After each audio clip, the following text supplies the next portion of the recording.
अभी भी वो किताबें ही आ रही है ना।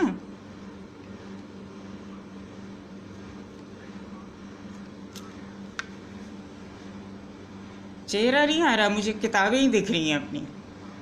हाँ, वही पिछली बार हुआ था, चेहरा बैक कैमरा खुल गया था। आवाज आ रही है इसमें? आवाज आ रही है? हैं? आप भी नहीं दिख रहे मुझे।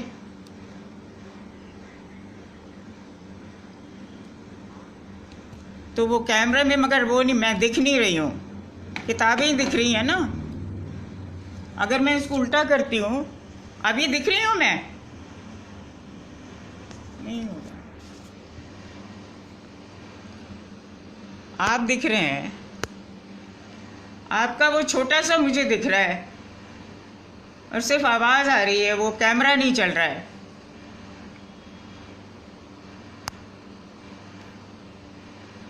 क्या करें, कैमरा तो ये चल नहीं रहा।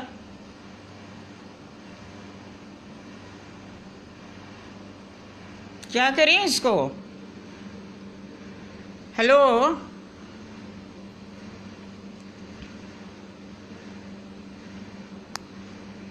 मेरी आवाज आ रही है क्या? लाइव हुए नहीं हो।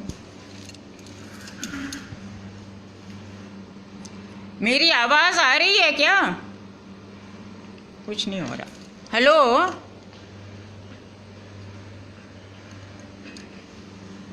मेरी आवाज आ रही है क्या? कुछ नहीं हो रहा, सब हैंग कर गया।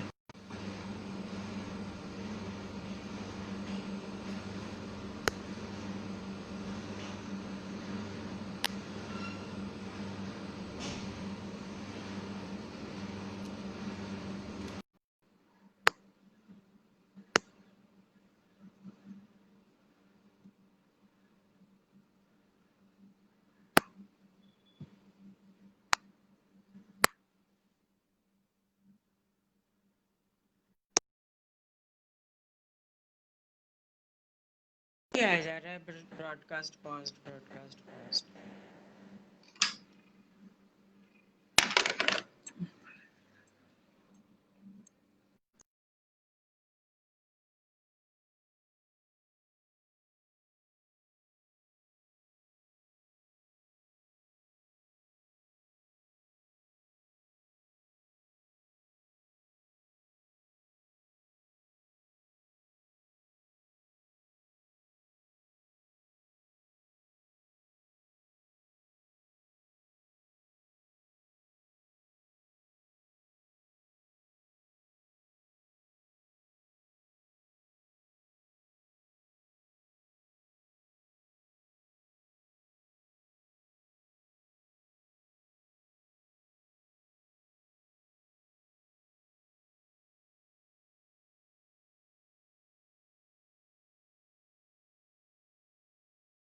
क्या मैंने रिज्यूम किया है, रिज्यूम कर लिया, मगर वो 1 मिनट में। अब आ रही है क्या आवाज? अब आवाज आ रही है क्या? अब आवाज आ रही है क्या मेरी?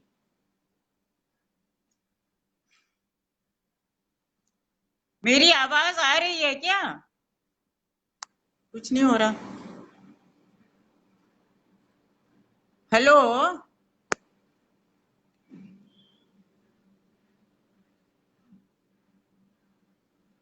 पता नहीं, ना तो कंप्यूटर पे आ रहा है ना इस पर आ रहा है, क्या हो रहा है।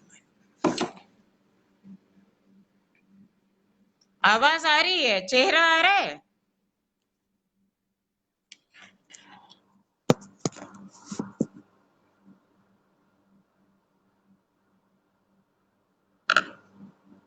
मेरा चेहरा दिख रहा है?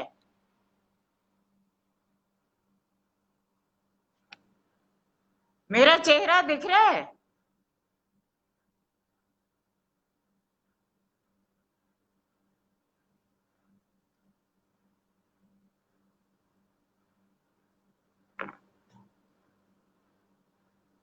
मैं दिख रही हूँ क्या आपको? हेलो?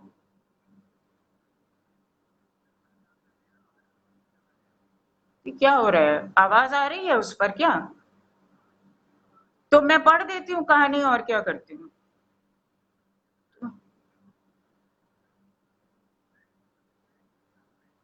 ब्लैंक हो गया, क्या करें, ये नहीं आ रहा है, उसमें भी नहीं आ रहा। हम्म।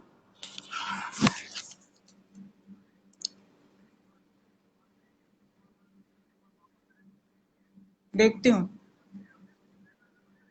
अभी क्या किताबें दिख रही हैं? किताबें दिख रही हैं कि मैं दिख रही हूँ? ओहो, एक मिनट आप होल्ड, फोन पर रहिए, मैं करती हूँ। हाँ हाँ, ओके।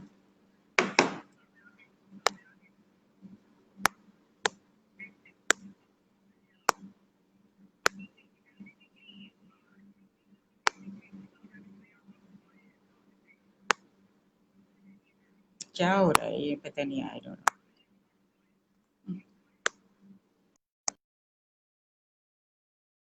नो।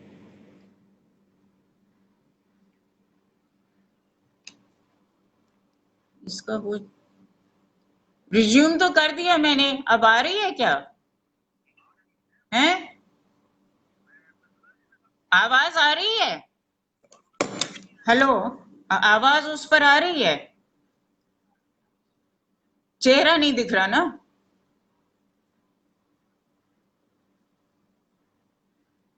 नहीं चेहरा, नहीं चेहरा नहीं दिखेगा क्योंकि वो पता नहीं क्या खुला है। चलिए मैं पढ़ देती हूँ, चेहरा नहीं दिख रहा ना, सही, हाँ ठीक है। हाँ, ओके। दो दोस्तों, पता नहीं क्या मुश्किल है कि मेरा चेहरा नहीं चाहता वो कि दिखे आपको, तो मैं कहानी और उपन्यास अंश पढ़ देती हूँ। मेरे लिए कहानी और उपन्यास लिखना दोनों ही बहुत पसंदीदा काम है। और मैं उपन्यास तब लिखती हूँ जब जो पहले अनुभूति होती है, आप जानते ही हैं कि वो स्मृति में चली जाती है और फिर वो अपना रूप बदल लेती है। जब वो स्मृति में जाकर अपना रूप बहुत बदल लेती है और जो नई अनुभूति, जो नया हमें महसूस होता है, उसका फंतासी का स्वरूप उस स्मृति में, उस अनुभूति का, अगर वो ज्यादा शार्प होता है, ज्यादा मुझे साफ स्पष्ट होता है, या ज्यादा मेरे करीब होता है, तब मैं उपन्यास लिखती हूँ। और अगर वो जो पहले वाली अनुभूति होती है वही ज्यादा प्रोमिनेंट रहती है, वही ज्यादा निकल कर आती है, स्पष्ट होती है, तब मैं कहानी लिखती हूँ। मतलब जब ज्यादा प्रबल शुरू वाली अनुभूति होती है तो कहानी लिखती हूँ, और जब ज्यादा प्रबल वो अनुभूति होती है जो फैंटेसी के बाद, स्मृति में अनेक स्मृतियों के जुड़ने के बाद बनती है, तो उपन्यास लिखती हूँ। और जाहिर है उपन्यास लिखने में बहुत समय लगता है, तो जो कुछ उन दिनों हो रहा होता है आसपास, वो कहीं ना कहीं उपन्यास में आकर जुड़ जाता है। मैं पहले उपन्यास मिलजुल मन का एक छोटा सा अंश पढ़ देती हूँ, क्योंकि वो अंश छोटा है। और जो कहानी मैंने पढ़ने के लिए सोचा था, वो कहानी काफी बड़ी है, लंबी है। तो मैं इसमें मेरा चेहरा आ रहा है? आ रहा है क्या आपको? चेहरा दिख रहा है क्या मेरा? आवाज भी नहीं आ रही क्या? हेलो, मेरी आवाज आनी बंद हो गई है क्या? मेरी आवाज आ रही है?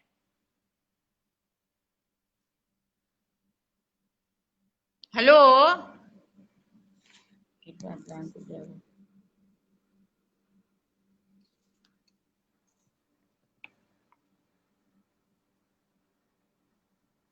गुल और मुझे साइकिल सवारी का शौक चर्राया। पिताजी से खरीदने को कहा तो बोले, पहले किराए की साइकिल पर चलाना सीख लो। हेलो, ओके ओके, मैं ऐसे ही बैठ के पढ़ती हूँ, मैं हिलती ही नहीं। इसको रख दूँ। हाँ। गुल और मुझे साइकिल सवारी का शौक चढ़ाया। पिताजी से खरीदने को कहा तो बोले, पहले किराए की साइकिल पर चलाना सीख लो। सीख जाओगी तो खरीद देंगे। जाहिर है जुग्गी चाचा से। जुग्गी चाचा इसमें एक पात्र हैं जो आते हैं और बहुत ही वो मजेदार पात्र हैं। और जो दोनों लड़कियां जिनकी ये कहानी है, गुल और मोगरा बहनें जो हैं, उनकी और जुग्गी चाचा की आपस में जो नोक झोंक चलती है और उनके संग जो उनकी अनुभव होते हैं, उस पर ये वाला अंश है। तो जुग्गी चाचा ने सिखलाने से साफ इनकार कर दिया। उनका कहना था, लड़कियों का साइकिल चलाना शोहदों को न्योता देना है। हमें बहुत गुस्सा आया। गुल बोली, मेरी तमाम सहेलियां साइकिल चलाती हैं, उनके बड़े बुजुर्ग दादा नाना भी उसमें ऐब नहीं मानते। आप कहते हैं आप हमारे चाचा नहीं बड़े भाई हैं और हैं बुड्ढों से गए गुजरे। बुड्ढों को शोहदों का क्या इल्म, आप शोहदों के माहिर खसूस हैं। जुग्गी चाचा जरा बुरा नहीं माने, हा हा कर हंस दिए। फिर अपने तकिया कलामों में से एक दोहराया, फिक्र क्यों करती हो, मैं हूं ना। आप क्या करेंगे, देखती जाओ। वाकई उन्होंने दिखला दिया। एक जबर 350 सीसी नॉर्टन मोटरसाइकिल खरीदी और बारी बारी से मुझे और गुल को पीछे बिठला दिल्ली की सैर कराने लगे। एक बार दोनों को साथ ले चले।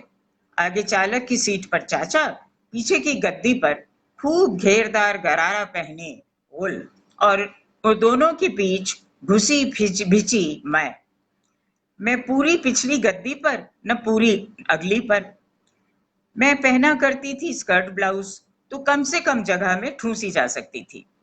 गरारा ठहरा मुगलिया शाही लिबास, जब तक फहरा कर न पहनो क्या बात बने।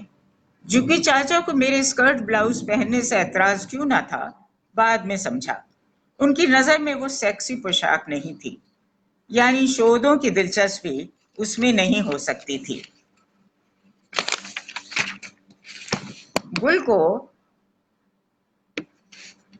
गुल का रेशमी नया नकोर गरारा उस पर खूब फप रहा था, इतना कि वो खुद पर फिदा हो रही थी। सजीलेपन का तकाजा था कि गरारा जितना फहरा कर पहना जा सके फहरा कर पहना बैठा जाए।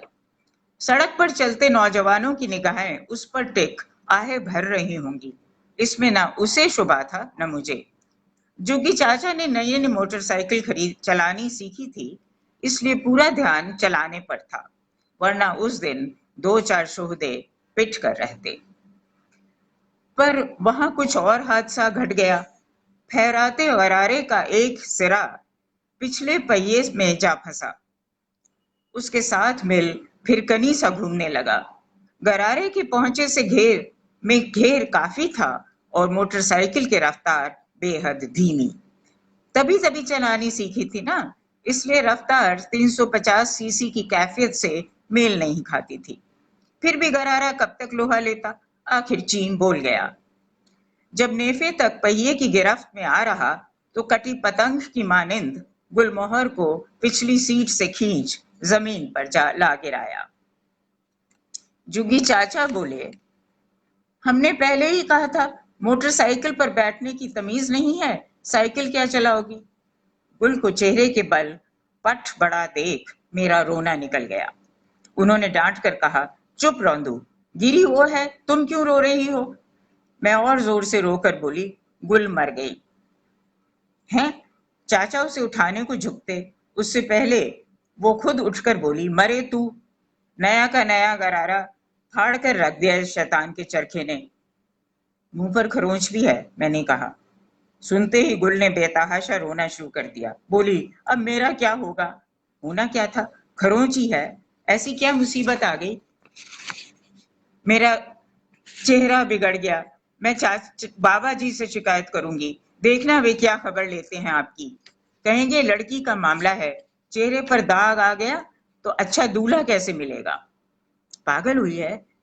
लाला जी, छोड़, भाई साहब से भी कुछ मत कहना, खा मेरी कसम। चल तुझे हकीम कल्लन खां के पास ले चलता हूँ, करीब ही हैं, ऐसा मलहम देगे कि भाभी सी गोरी हो जाएगी। वाकई, तो पहले क्यों नहीं लिवा ले गए बड़े भाई साहब। पागल कौन है, आप तय कीजिए। फटा गरारा पहन कहीं भी कैसे जाऊंगी, बतलाएंगे। या खुदा, जुग्गी चाचा सिर पकड़ बैठ गए। आज का जमाना तो था नहीं कि दुकान दुकान सिली सिलाए पोशाक मिले, वो भी गरारा। मिल सकती थी तो साड़ी।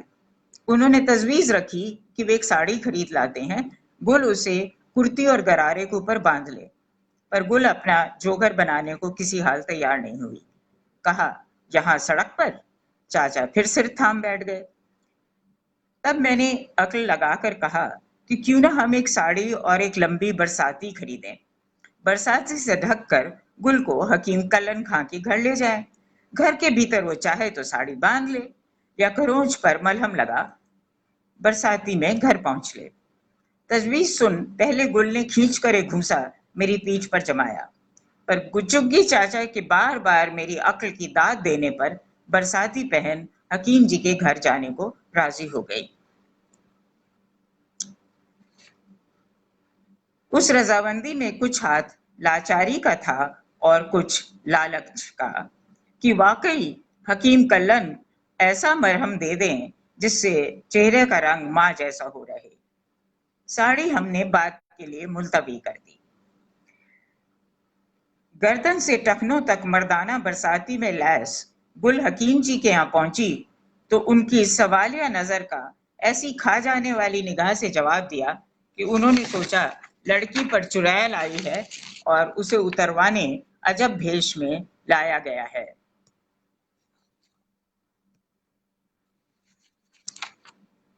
चाचा ने पूरी कहानी बयान करके उनका शक दूर किया, पर गुल की खूंखार नजर के सामने डर के मारे बेचारे हंस भी ना पाए। उठकर भीतर गए और बेटी को साथ लिए लौटे।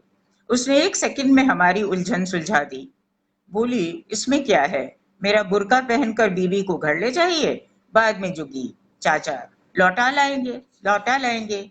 घर वाले पूछेंगे तो कह दीजिएगा कॉलेज के ड्रामे में अनारकली बनी है, उसके रिहर्सल के लिए गई थी। हम उछल पड़े। सुझाव गुल को भी रास आया। जुगी चाचा बाग बाग हो बोले, अब समझ में आया रजिया सुल्तान सुल्तान क्यों कर बनी थी। बेटी ने एक रजियाई हिकमत और सुझाई, जुगी भाई चाहें तो जब बुर्का लौटाने जाएं इनका गरारा लेते आए, ऐसी रफू करवाऊंगी कि कसीदाकारी लगेगी। चाचा इतनी देर वाह वाह करते रहे कि लगा वालिद सामने न बैठे होते और पिटने का डर न होता तो लड़की का हाथ चूम लेते। वो काम हमने कर दिया। पहली बार बुर्के की अजमत समझ आई। एकदम खुदाई चीज थी, लिबास का लिबास, ख्वाब का ख्वाब। गरारा पहन खुद को शहजादी महसूस करती गुल बुर्के में सिर से पांव तक अनारकली हो उठी। ऊपर से हकीम साहब ने करामाती मलहम पकड़ा दिया। नतीजतन वो कुछ और अकड़ फैल कर मोटरसाइकिल पर सवार हुई और मुझे पहले से भी ज्यादा घुट पिस कर बैठना पड़ा। पर घर पहुंचने की जुगत तो भिड़ी। हकीम साहब के पास से मलहम मिल गया, पर अफसोस गुल का रंग न निखरा, पर खरोंच से चेहरे पर निशान भी न पड़ा। हाँ, जुग्गी चाचा को बस में करने को हथियार हाथ लग गया। जब कोई काम करवाना हो, लड़की का मामला बना, बाबा जी से शिकायत की धमकी दे दो, शेर मेमना बन जाएगा। अब मुझे नहीं मालूम आप लोगों को कुछ सुनाई दिया, मैं दिखाई दी, क्या हुआ क्या नहीं हुआ, सुनाई दिया आप लोगों को? अच्छा, मैं कहानी पढ़ रही हूँ। ये बड़ा अजीब है कि मैं खुद को तो देख पा नहीं रही हूँ, आप लोगों को मैं दिख रही हूँ? जी, मैं आपको दिख रही हूँ? कोई बतला नहीं रहा है।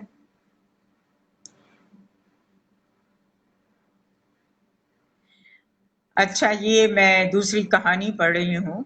ये जरा लंबी कहानी है तो थोड़ा धीरज रखिएगा। और मुझे अब ये हाथ में पकड़ के बैठना पड़ रहा है मोबाइल, कि कहीं इधर उधर ना हो जाए, मेरी आवाज ही ना चली जाए। इसका नाम है मेरे देश की मिट्टी आहा, और इस कहानी में बहुत तंज है।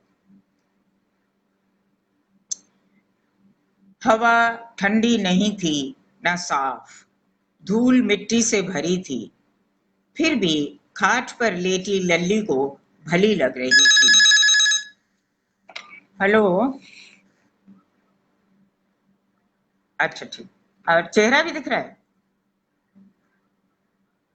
ओहो, अच्छा, फिर मैं आराम से बैठती हूँ ना, अगर वो दिख ही नहीं रहा। हवा ठंडी थी न साफ, धूल मिट्टी से भरी थी।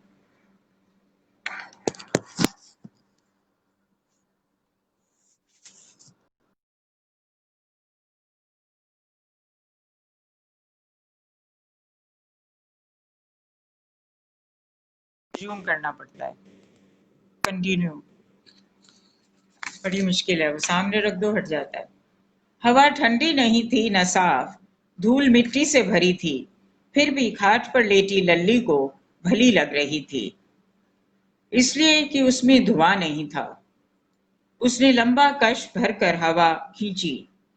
बेधुआं हवा में सांस लेना कितना सुख है, उसने गांव खेड़ी में आकर जाना। खुले आकाश के नीचे बैठने की औकात यहां आने पर जो हुई। गांव उसके लिए नया न्यारा नहीं है। गांव में पैदा हुई और शुरू के 6-7 बरस वहीं रही। दादी लकड़ी पर चूल्हा करती थी।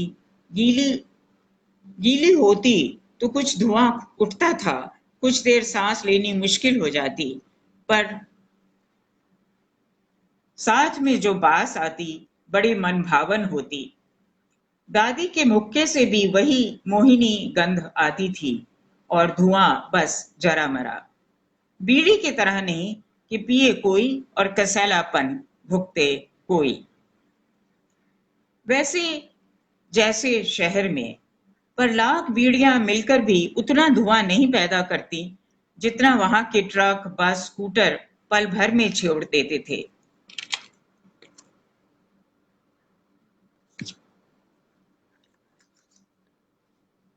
कसांद इतना कि छाती में हरदम अटा फंसा रहे। उसने अंगड़ाई लेकर कश और खींचा। बदबू का इतना जबरदस्त भपका नाक में घुसा कि उबकाई आ गई। वो उठकर बैठ गई। क्या हुआ? नींद से पहले सपना आ गया बीते बचपने का। उसने चूंटी काटी। नहीं, वो जगी थी, पर बदबू थी कि आए जा रही थी, जलते चमड़े की चमरौंध, जैसा बचपन में गांव के चमारटोले में आती थी। वहीं तो रहती थी वो, उससे सटी झोंपड़ी में। जात से वो बनिया थी। वो और उसकी दादी परिवार में वही 2 जन थे।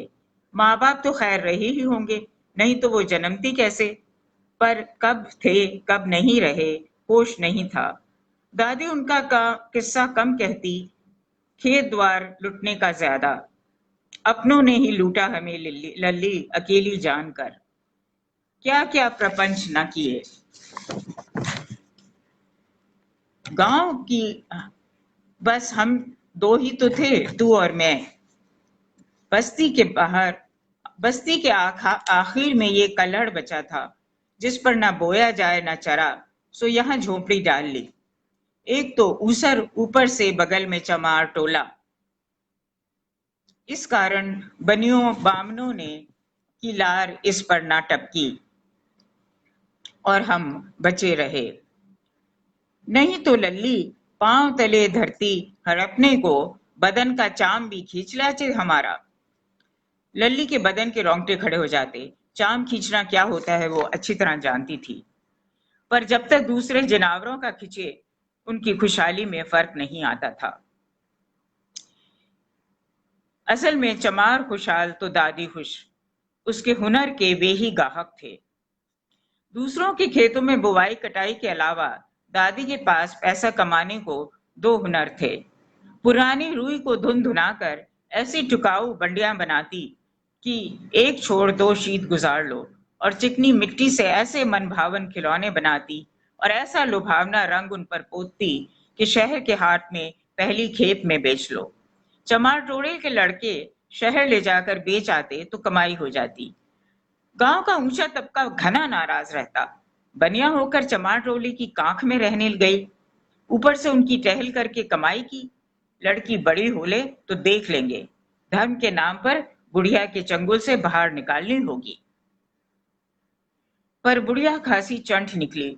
लड़की के बड़े होने से पहले भगवान को प्यारी हो गई, मरने से पहले कल्हड़ भी बेच गई गुड़गांव के अपने दूर के रिश्तेदार को, एकदम पुख्ता लिखा पढ़ी के साथ। बुढ़िया मरी पीछे वो पहले गांव आ पहुंचा, 2 कारिंदों के साथ। चौथा होते ही लल्ली को ले शहर रवाना हो गए। कारिंदे छोड़ गए जिन्होंने साल पूरा होने से पहले वहां जानवरों की हड्डियों से खाद बनाने का कारखाना खुलवा लिया। चमार टोले की मौज हो गई। जानवरों की खाल उतारो अलग और कारखाने में काम पाओ अलग। जब से लल्ली गुड़गांव पहुंची, गांव दोबारा नहीं गई। गांव देखने को ही नहीं मिला। जो जाना ताऊ ताई से के मुंह से जाना। वैसे उनके घर रहना इतना बुरा ना था।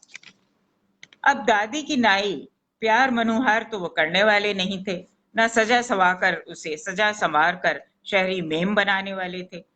पर इतना जरूर किया कि 7 साल की धींगड़ी को स्कूल में दाखिला दिलवा दिया और डांट डपट कर 12वीं पास करवा दी। घर का कामकाज तो खैर किस गरीब रिश्तेदारिन को नहीं करना पड़ता, पर भूखा प्यासा न रहना पड़ा और न बेभाव की मार खानी पड़ी। वो सब हुआ होता तो मुसलमान के साथ भागने के लिए लोग उससे हमदर्दी कर सकते थे, पर अब तो उल्टा ही कहना था। सो वही कहा।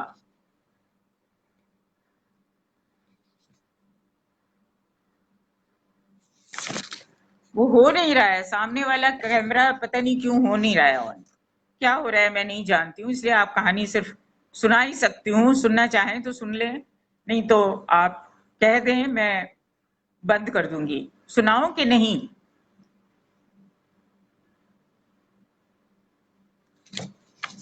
सुनाओ कि नहीं सुनाओ?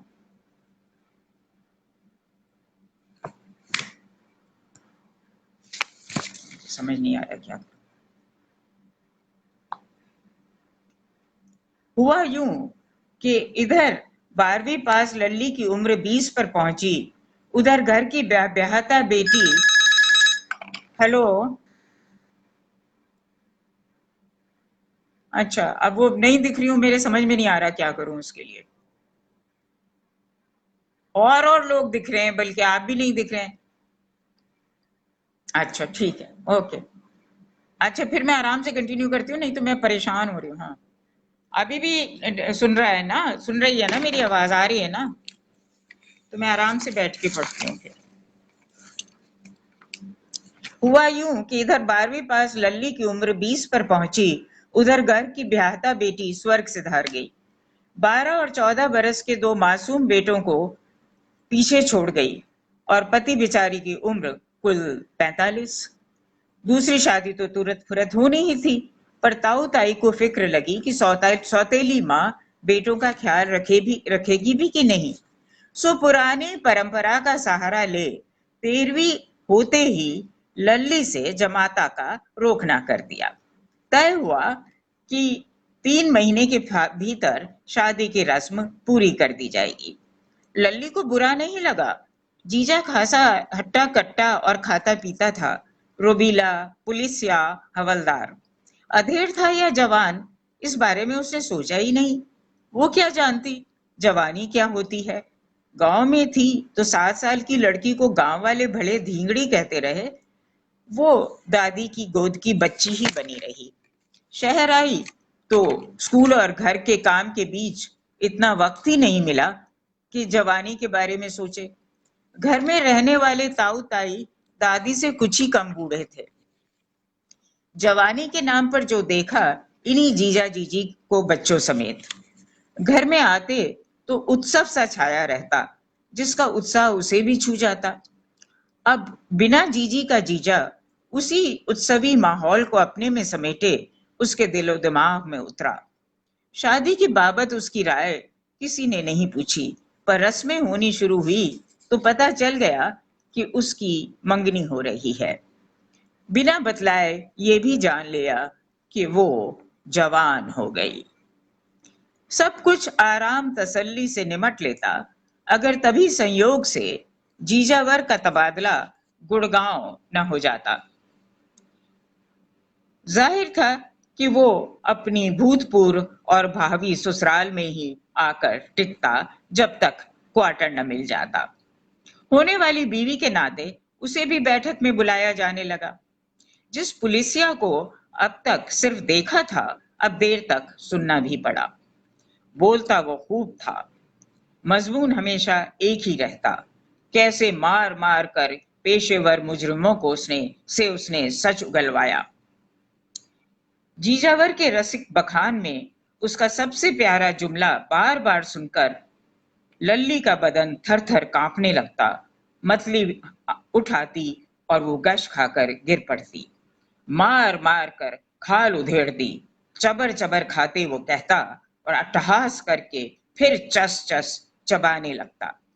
लल्ली को बचपन में देखा नजारा याद आ जाता। जिनावर से हटकर मानुष तक पहुंचने का उसका डर साकार होता और वो गश खा जाती। कुंवारी लड़कियों के बेहोश होकर गिरने पर कोई ध्यान नहीं देता। लल्ली के रिश्तेदारों ने भी नहीं दिया। जीजावर ने जरूर खुशमिजाजी से हंसकर कहा, आहा, लल्ली जवान हो गई, उसके हिस्टीरिया का एक ही इलाज है, तत्काल शादी। अब महीना ही तो बचा है। सुनकर लल्ली बेहद डर गई। बेभाव की मार उसने कभी खाई नहीं थी, पर जिंदगी में किसी ने उसके साथ रियायत भी कभी नहीं की थी। लिहाजा खाल उधेड़ने में इतना रस लेने वाला आदमी उसे साबुत छोड़ देगा, इसका भरोसा नहीं था। डर ने ऐसा आलम बनाया कि हर चीज से हटकर ध्यान अपने पर अटक गया। कभी एहसास हुआ कि सामने वाली बरसाती में रहने वाला 1.5 पसली का किराएदार उसे घूरता रहता है। अब जो नजर उठाकर उसकी तरफ देखा तो पाया वो मुस्कुरा ही नहीं रहा, गुनगुना भी उठा है और अगले पल सीटी भी बजा बैठा है। फिर एक दिन मौसम के नए करेले खरीदने बाजार जा रही थी कि वो उससे टकरा गया। फिर जो जो होता है हुआ और लल्ली उसके साथ भाग गई। 1.5 पसली का नौजवान मुसलमान था।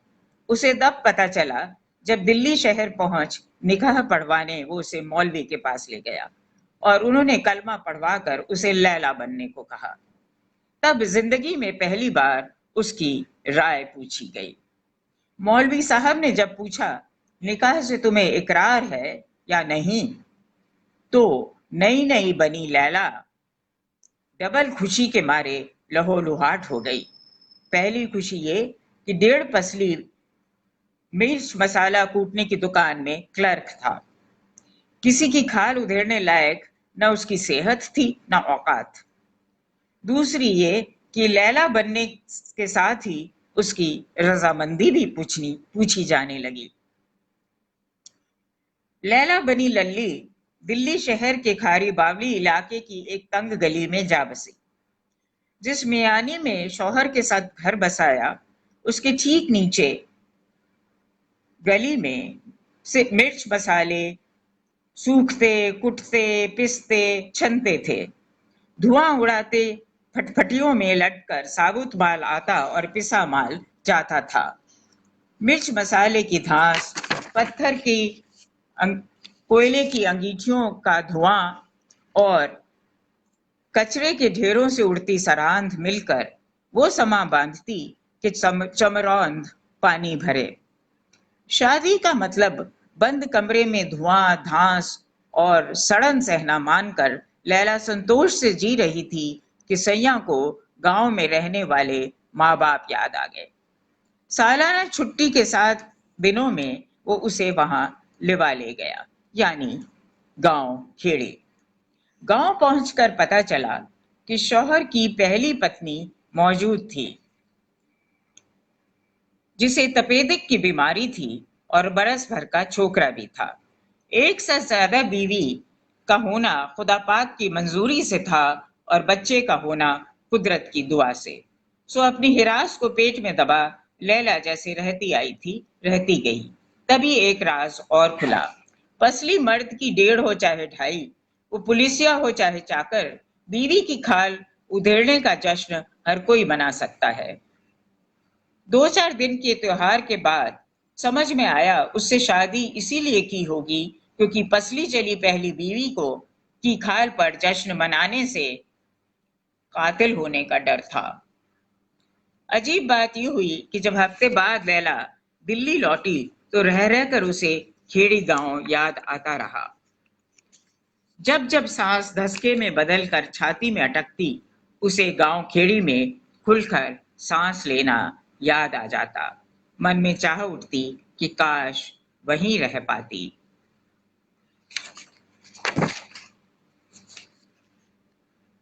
तो पहली घटना ये घटी कि उस पहली घटना एक यूं घटी जिसे लल्ली की नजर से दुर्घटना नहीं कह सकते थे, वैसे थी दुर्घटना। सैया की पहली बीवी का इंतकाल हो गया। 2 साल का बच्चा दादी के सिरान पड़ा। लैला को साथ ले जैसे ही शौहर गांव रवाना हुआ, उसने ठान ली वापस शहर नहीं लौटेगी। गांव पहुंचने पर उसने वो झट-फाड़ स्यापा किया, सास ससुर की वो फिल्मी सेवा की और बे माँ के बच्चे की को वो जसोदई लाड़ लड़ाया कि गांव उसका मुरीद हो गया। सैया के शहर पलटते वक्त जब लैला ने कहा वो गांव रहकर सास ससुर बेटे की टहल करना चाहती है, तो पूरा गांव उसके सिर पर हाथ रखे खड़ा था। सैया क्या करते, अकेले लौट गए। सोचा कुछ दिन बाद देखा जाएगा। वो सोच एक दूसरे संयोग के चलते फिस हो गया। हुआ ये कि लल्ली के पुराने गांव का एक बंदा, जो लल्ली की दादी की सिली बंडियां पहनकर बड़ा हुआ था और उसके बनाए खिलौने शहर में बेचकर पढ़ा लिखा था, आरक्षित कोटे से गांव खेड़ी में एमएलए चुना गया।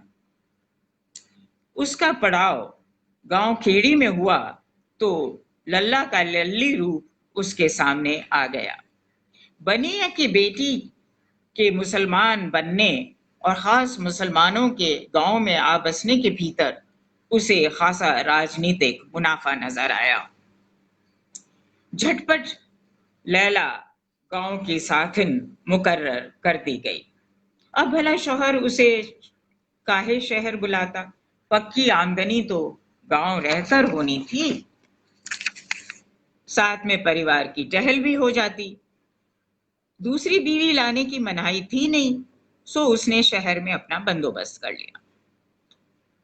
साथिन बनाए जाने का तत्काल फायदा लैला को ये हुआ कि पत्थर रोड़ी की खदानों में काम करने नहीं जाना पड़ा। गांव की तमाम कामगर जनता वहीं काम करती थी और तपेदिक की बीमारी पालती थी। कल्हड़ की मार से बंजर हुई जमीन पर से होकर गुजरती हवा में फिर भी खुलकर सांस लिया जा सकता था। साथिन बनने से पहले लैला ने यह जानने की कोशिश नहीं की थी कि गांव की जमीन में इतना कल्हड़ क्यों है। वहां की 50% आबादी को तपेदिक क्यों है। साथिन क्या बनी, हर तरह की आलतू फालतू जानकारी उसके पल्ले पड़ने लगी। 12वीं पास होने का अलग जंजाल, कागज का जो पुर्जा सामने आ जाए पढ़ डाले। पहली बात ये पता चली कि पहले गांव की जमीन बंजर खार नहीं थी। सरकार की मेहरबानी से जो नहर बनी, उससे खार किनारों की तरफ भागा और खेतों में जा बसा। पानी की आमद का इंतजाम तो हुआ, पर निकास का नहीं। सो दिनों दिन कल्हड़ धरती से मिलता धसता जुटता रहा और खारा पानी 4 फुट नीचे खड़ा रह गया। जमीन के ऊसर होते चले जाने पर किसानों को पत्थर रोड़ी की खदानों में काम करने जाना पड़ा। इन आलतू फालतू जानकारियों को छोड़ें तो साथिन के नाम 3 काम थे। बच्चों को टीका अभियान में जुटाना, आंगनबाड़ी में चना बांटना और परिवार नियोजन करवाना, यानी औरतों को नसबंदी के लिए लाना। इनमें पहला काम मुस्तैदी से होता था। पर टीका अभियान साल में 2 बार चलाया जाता था, जिससे बच्चों के नामों की फहरिस्त बनाने और रजिस्टर में टीका लगवाई की सूची बनाने वगैरह को लेकर भी 1-2 महीने ही काम जुटता था। बाकी 9-10 महीने हफ्ते में एक बार आंगनबाड़ी में चना बांटना होता था। एक दिन और समझो किताबी खाना पूरी में लग जाता। कायदे से गांव के 6 साल से कम तमाम बच्चों को रोजाना आंगनबाड़ी में मौजूद होना होता था। वहां 4 घंटे गुजारने होते थे, जिनमें साफ सफाई के बाद उन्हें एक दफा सेहतमंद खुराक मिलनी होती थी और बाकी वक्त के लिए खेल खिलौने। पर वो सब महज किताब में दर्ज करना होता था। सेहतमंद खुराक के नाम पर जो सामान आता था, उसे सड़ने से बचने के लिए सरकारी अमला पहले ही साफ कर देता था। 1-8% शताथिन के हिस्से आ जाता, जिसके सहारे लैला का बेटा औरों से की बनिस्बत बेहतर पल बढ़ रहा था। रहा परिवार नियोजन, जो सरकारी नीति में उसका दर्जा अव्वल जरूर था, पर गांव खेड़ी में उसके अमल के बारे में सोचना भी मुहाल था। हाँ, किताबी खानापूरी उसकी भी करनी पड़ती थी। सहेली नाम की गर्भ निरोधक गोलियां बदस्तूर आती और बटें चाहे नहीं, बदस्तूर बटती हुई दिखलाई जाती थी। धीरे धीरे लैला हिम्मती होती जा रही थी। वो रुतबे, किताबी कार्रवाइयों और बंधी आमदनी के साथ खुली हवा में सांस लेने का नतीजा था। उसकी एक निशानी ये थी कि बेटे को स्कूल भेजने का सपना देखने के साथ भविष्य जैसी चीज में भी वो यकीन करने लगी थी। उसे साधने की कोशिश में महीने की आमदनी तुरंत फुरत खर्च करने लगी थी। आप कहेंगे ये कैसी भविष्य योजना हुई? समझा कीजिए जानम, लैला के शौहर ने शहर में एक अदद बीवी तो रख रखी थी, पर गांव आना छोड़ा ना था। आखिर लैला की बंदी पगार को पार लगाना होता था, तो उस पहले वो छमा से आया, फिर तिमा से, फिर हर महीने आने लगा। पर पूरा घर छान लेने और लैला की जी भरकर कुटम्मस कर लेने पर भी हाथ कुछ ना आया। लैला सब कुछ पहले ही निपटा रखती थी। भली मानस रुपया हाथ में पकड़ती ही नहीं थी। एमएलए से कहकर ये तय कर लिया था कि नकदी के बजाय उसके हाथ पर खुराक, लत्ता और छप्पर डालने का साजो सामान रखा जाए। खाविंद आए तो भर पेट खाए, पर ढेला पैसा कुछ ना पाए। हिम्मत ऐसी शय है कि एक बार पड़ जाए तो सुरसा बन बढ़ती चली जाती है। तो सैया को धता बतलाते और किताबों में खाना पूरी करते लैला उस मुकाम पर जा पहुंची जहां एकदम बोल्ड बन गई। गर्भ निरोधक सहेली की सप्लाई में से एक जनी की खुराक खुद निकलने लगी, एकदम नियम से, रोजाना, बिला नागा। लैला रही होती तो शायद न कर पाती, पर भीतर बैठी लल्ली ने हिमाकत करवा डाली। उसी के साथ उसे मार से बचने की एक तरकीब भी सूझ गई। अगली बार जब सैया घर आया, उसने उसे सहेली की तमाम बेबटी गोलियां थमा दी कि गुपचुप जाकर शहर में बेच ले और मौज करे। सैया जी खुश हुए और मौज मजे में लगे। बेचारे को सपने में भी ख्याल न आया कि उसकी बीवी खुद उन गोलियों का सेवन कर सकती है। वो खुदा पाक और मौलवी से डरने वाला बंदा था और यकीन रखता था कि औरतें मर्दों से ज्यादा खौफजदा होती हैं। इन्हीं तमाम संयोगों, हादसों, हिमाकतों के चलते लैला उर्फ लल्ली हाथ पांव पसारे खाट पर लेटी, धूल मिट्टी भरी और धुएं और पत्थर की कनियों से खारिज हवा में सांस ले पाई। परिवार नियोजन के फर्जी आंकड़े तैयार करके गांव वालों के बच्चा पैदा करने के पाक इरादों में दखल न देकर गांव को उसने अपना शुक्रगुजार बना लिया था। इसीलिए उसकी कई बेजा हरकतों को वो माफ कर देते थे। अब जो चमरौंद का बदबूदार भपका नथुनों में घुसा तो लल्ली तमक कर उठ बैठी और जिंदगी में पहली बार पूरी तरह लैला बन गई। फरजान मियाँ का कहा याद आया और कानों में सीसा घोलने लगा।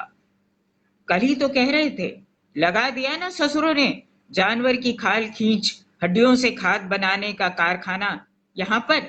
सोचा होगा मुसलमानों का गांव है, इन नदीदों को क्या बुआनी। मुसलमान जान हवा में बिसायंद भर दोगे, इतनी बेइंसाफी। खुदा पाक के बंदों पर ऐसा जुल्म।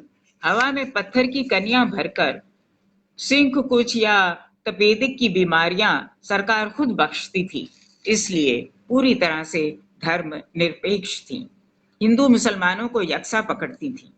पर यह क्या कि मुसलमान जान उनकी हवा में सड़ांध और बीमारी भर दोगे और वे चुपचाप बर्दाश्त कर लेंगे? कभी नहीं।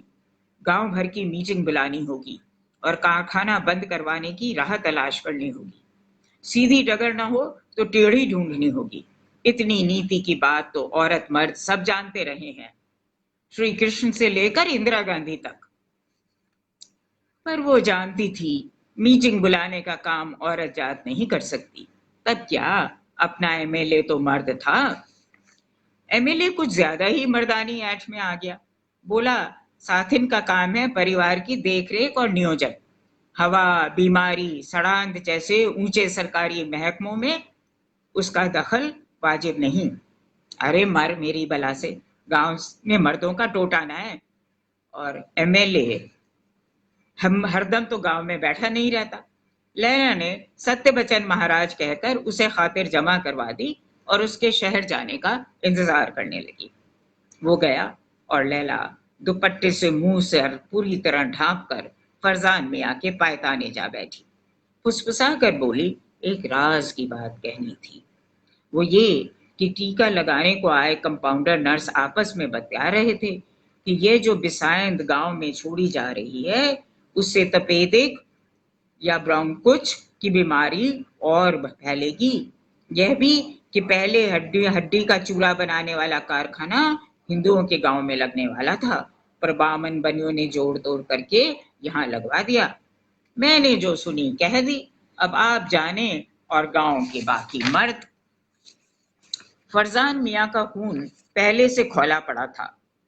हवा का रुख सीधा उनके खेत की तरफ था और उनका पोता तपेदिक का बीमार। वो ये भी पता लगा चुके थे कि खेड़ी गांव के लड़के कारखाने में मुलाजमत नहीं पाने जा रहे थे।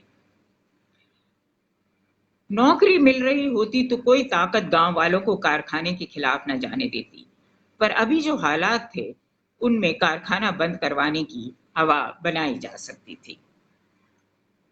मीटिंग बुलाकर मामला फिट कर लेना चाहिए।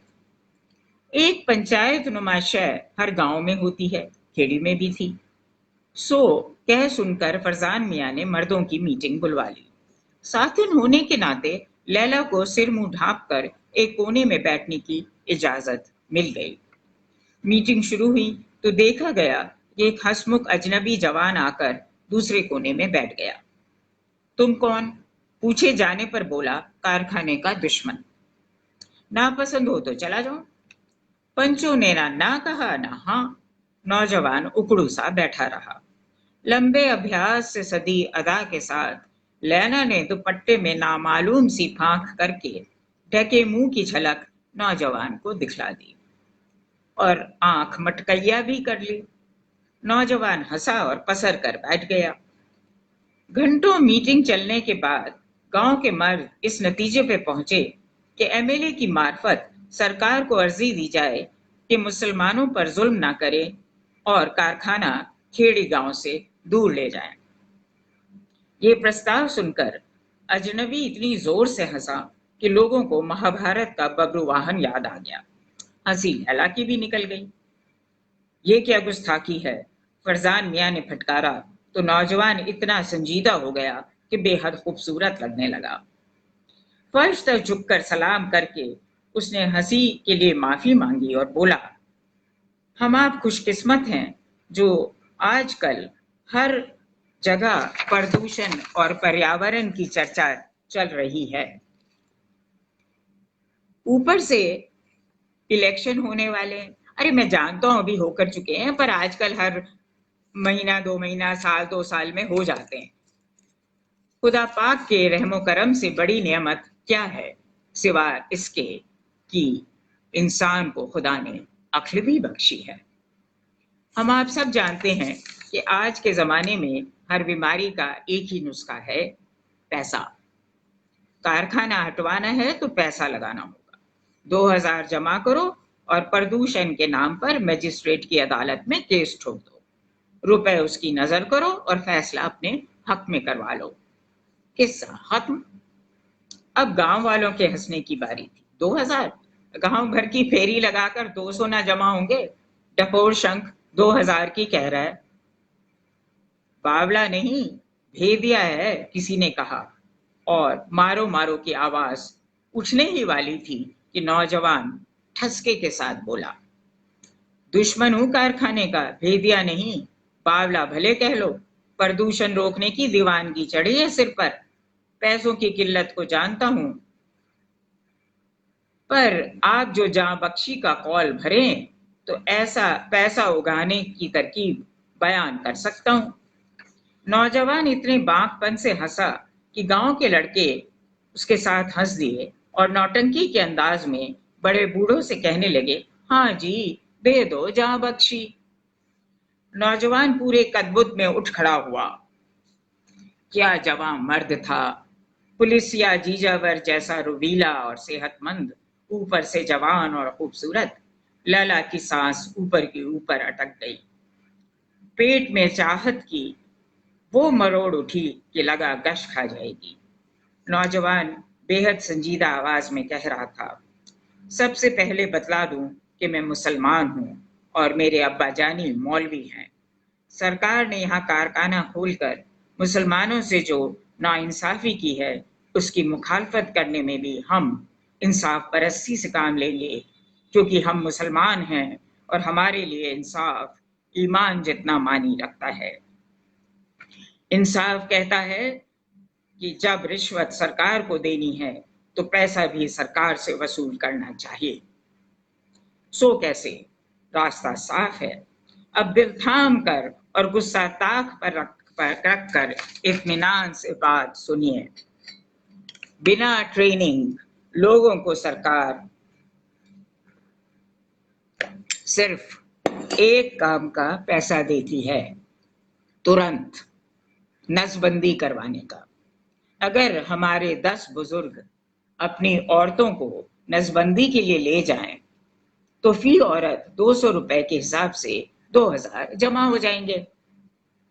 इतना सुनना था कि गांव का गांव उठ खड़ा हुआ। सब तरफ से आवाजें आ रही थी, शैतान, नापाक, बेईमान, जानता नहीं, बदबख्त। बूढ़े फरजान मियां ने मारपीट टालने की गरज से जल्दी से कहा, हमारे मजहब में इसकी मनाही है। तू खुद को मौलवी का बेटा कहता है तो शर्म कर, माफी मांग ले और दफा हो जाए यहां से।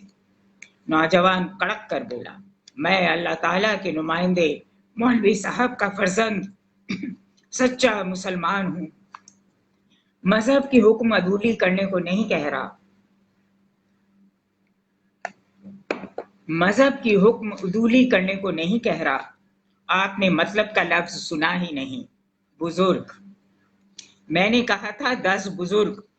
बुजुर्गों की औरतें भी बुजुर्ग होंगी ना, तो उनकी नसबंदी भला कोई क्यों करेगा? सरकारी अमला लालचा कमीना भले हो, गैर जरूरी काम नहीं करता। किताबी कार्रवाई भर होगी, साथिन अपने साथ है, रुपया मिल जाएगा। गांव खड़ा का खड़ा रह गया। फिर बुजुर्ग ढह गए और जवानों ने ताली पीट दी।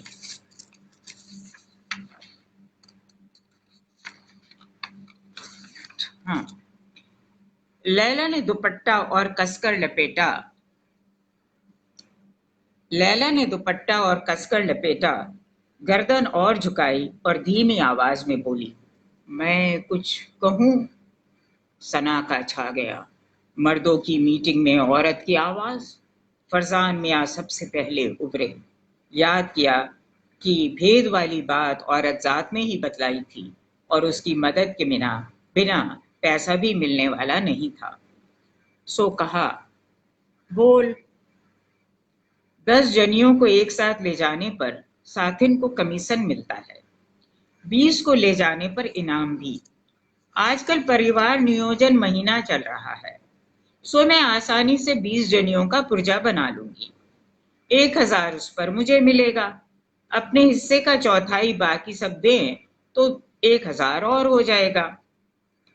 गांव के बड़े लोग सोच समझ लें, जो हुक्म देंगे मैं बजा लाऊंगी। कहकर लैला ने बाके जवान की टटोलती निगाहों से आंखें मिलाईं और झपका दी। नौजवान दिल फेंक आवाज में कह उठा, एक बात मेरी तरफ से, मैं कारखाने में चौकीदार लगाऊं, सो कंपनी के सटे ऑर्डर मिलने पर जब ये बंद होगा तब भी मेरी नौकरी बनी रहेगी और काफी सामान उमान पड़ा रहेगा, तो मैं उससे आपकी मदद करता रहूंगा। पर्यावरण की हिफाजत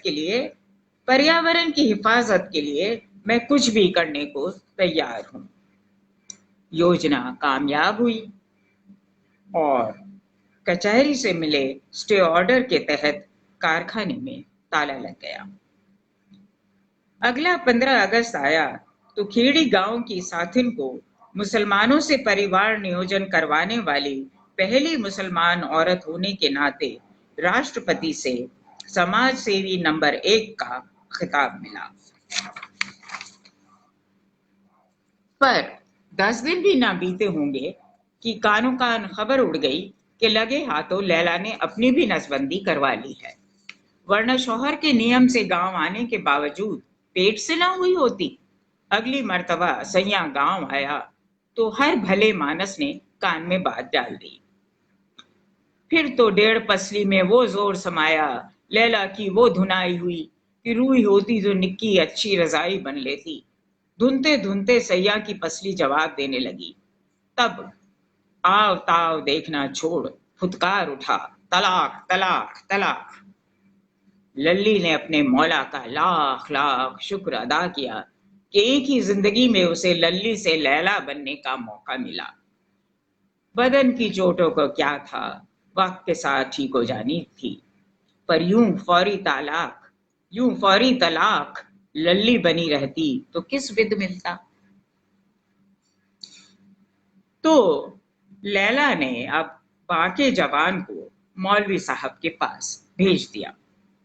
मौलवी साहब इंसाफ पसंद खुदा के बंदे थे।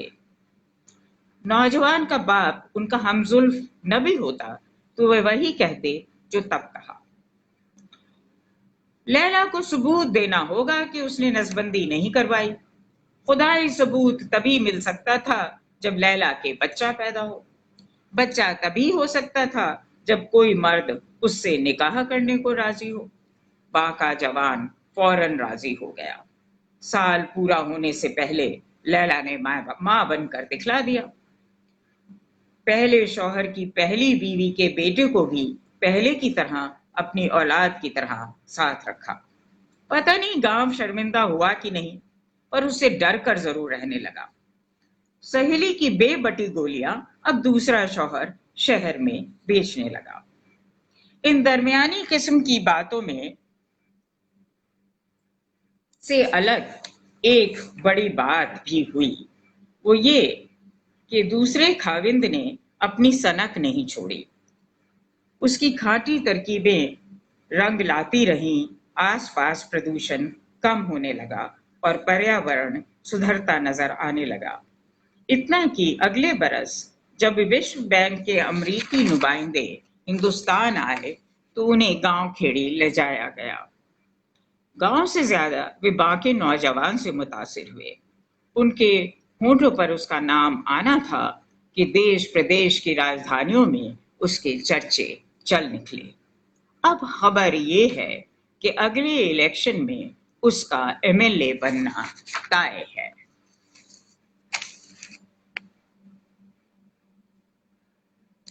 तो कहानी तो खत्म हो गई।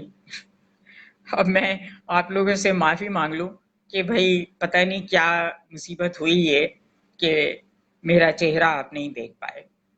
मगर लेखक के लिए कहा जाता है ना कि उसे देखना नहीं चाहिए, सिर्फ उसका लेखन देखना चाहिए। तो मेरी किताबें आपके सामने थी, वो आप देख रहे थे। शुक्रिया।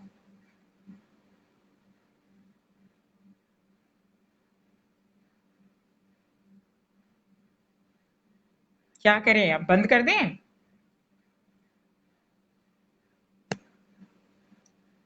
अब बंद करें?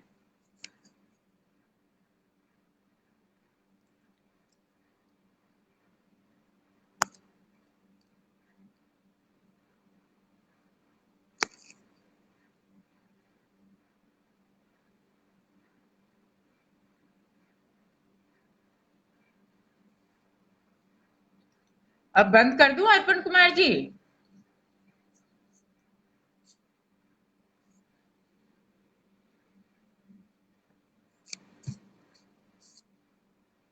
इस कहानी में आपने सुना होगा कि किस तरह से वो एक लड़की खुशकिस्मती से हिंदू भी होती है और फिर मुसलमान भी हो जाती है, बन सकती है, और उससे उसकी जिंदगी में क्या क्या फर्क आता है। और इसमें एक तंज भी था, मगर हकीकत भी थी जो सचमुच होता है उसी के बारे में थी। अब बतलाइए, बंद करूं क्या करूं, जाऊं?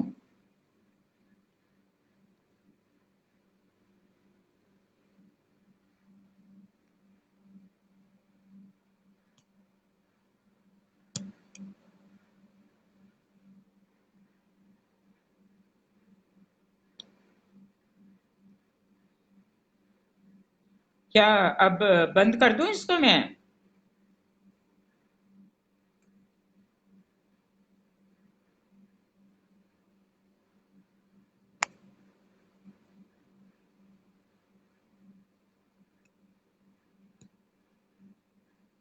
अब मेरी शक्ल दिखाई देने लगी होगी, मुझे दिखाई देने लगी है।